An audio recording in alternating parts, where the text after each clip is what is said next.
श्री श्री ठाकुर अनुकूल चंद्र जी की अनुगुल बिजु मैदान ठारे श्री श्री ठाकुर अनुकूल चंद्रंकर 138तम जन्म महामहोत्सव और प्रथम जिला स्तरीय उत्सव अनुष्ठित होगाकू जाउछि।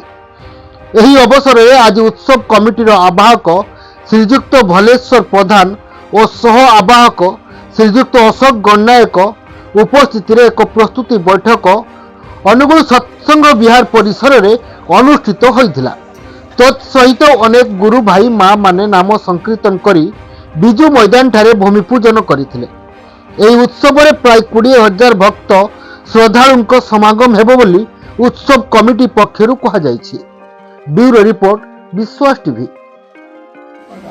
जय गुरु परम पूज्यपाद श्री श्री आचार्य देवंकर आशीर्वाद परम पूज्यपाद श्री श्री अविंदांकर ऐसी प्रेरणा को बहन करी आसंता रविवार डिसेम्बर मास 14 तारिख आमर यही अनुगुल सत्संग विहार सन्निकट बिजु मैदान रे परम प्रेमय श्री श्री ठाकुर 138तम जन्म महोत्सव तथा अनुगुल जिला स्तरीय प्रथम महामहोत्सव प्रतिद्वैतनी अनुष्ठित होब। आशा करा जाए आम निमंत्रण कर पाखापाखि 20,000 लोकंर समागम हम से रहा खाइबा समस्त व्यवस्था करने योजना अच्छी। समस्त नवेदन समस्त आसी सत्संग योगदान करूँ। परम प्रेम श्री श्री ठाकुर अनुकूल चंद्रंकर 138तम जन्म महामहोत्सव जहाँकि परम प्रेम श्री श्री आचार्य देवंकर ऐसी करुणा और आशीर्वाद लाभ करी कृतिद्योतनी नाम लाभ करिछि।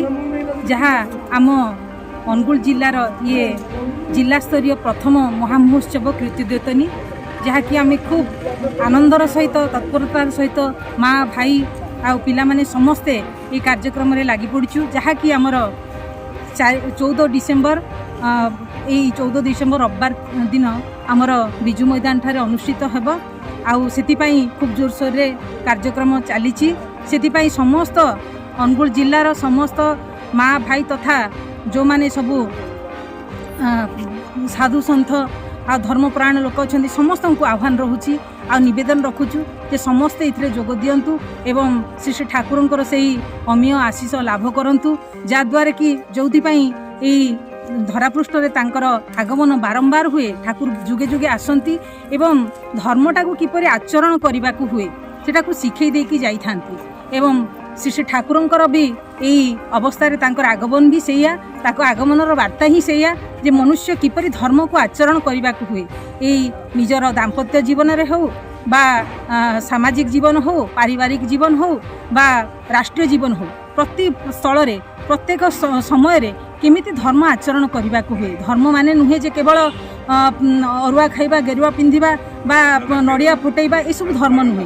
धर्मटा आचरण जिनिस तेबे आमे संसार भितर रहीकि केमिति धर्मटा को आचरण करने को हुए ठाकुर ताहा शिखई दे जाइछंती एवं आमे समस्ते तांकर आश्रित एवं समस्त को खूब भाव में आमे अनुरोध रखू जे समस्ते इथरे योगदान दियंतु एवं से अमीय आशीष लाभ करंतु। आज आमर गोटे प्राक प्रस्तुति बैठक थिला एंटायर जिलार विभिन्न प्रांतरू कर्मी भाई माने उपस्थित थिले। आगामी 14 डिसेम्बर बिजु मैदान श्री श्री ठाकुरंकर जो उत्सव 138तम जन्म महामहोत्सव परम पूज्यपाद आचार्य देवंकर आशीर्वाद पृष्ठ परम पूज्यपाद अविंदांकर ऐसी प्रेरणा पाथ्य करी आज ये समागम कराइथिला। तत्सहित भूमि पूजन उत्सव सहज सुंदर भाव होईछि और समस्त निमंत्रण रहा समस्त आह्वान रहा। श्री श्री ठाकुर अमीय भावादर्श कोण अनुकोण प्रचार होगाई ठाकुर जो महती कथा श्रेय सृज्य निसंगति समावेश एवं परम पूज्यपाद दादा जो कहते भजन भोजन उत्सवता को कहे भजन भोजन जाजन निख्या अबाधर चलू थाए से ही प्रयासर भित्तिभूमि आज आरंभ हो तदुपलक्षे आज समागम। परम प्रेमय परम दयाल श्री श्री ठाकुर अनुकूल चंद्रंकर 138तम जन्म महामहोत्सव कृति दीपनी आमर यही अनुगुल जिले में पालित होची। एटा डिसेम्बर 14 तारिख दिन सकाळु संध्या पर्यंत हम यही समागम जिला सारा और बहिरी जिलार अन्यान्य ओडिशार विभिन्न प्रांतर गुरु भाई माँ मैंने एठारे उपस्थित रहिबे एवं साधारण जनसाधारण समस्ते भी उपस्थित रहिबे। एथिपाई समस्त को निवेदन आपण माने समस्ते यही उत्सव में जोगदेवाई समस्त को आह्वान। श्री श्री ठाकुरंकर जो भावधारा ठाकुर जहाँ चाहते जे भल मनीष एवं भल मनीष भितर किभली हो पार एवं श्री श्री ठाकुर चाहते गोटे आदर्श परिवार जो परिवार को वैकुंठपुर जो परिवार चाहती परस्पर भल पाइबा स्नेह प्रीतिर श्री श्री ठाकुर आज चाहते ठाकुरंकर जो सतनाम देइचंती ए जो सतनाम द्वारा मनटा किभली भल रहे मनीष किभली निरोग रहिबा किभली सुस्थ रहिबा एई नाम द्वारा ही संभव हो पारे एवं से सतनाम होची बड़ जिनिस जो नाम धरी दस्यु रत्नाकर वाल्मीकि रुचि परिणत हो पारे।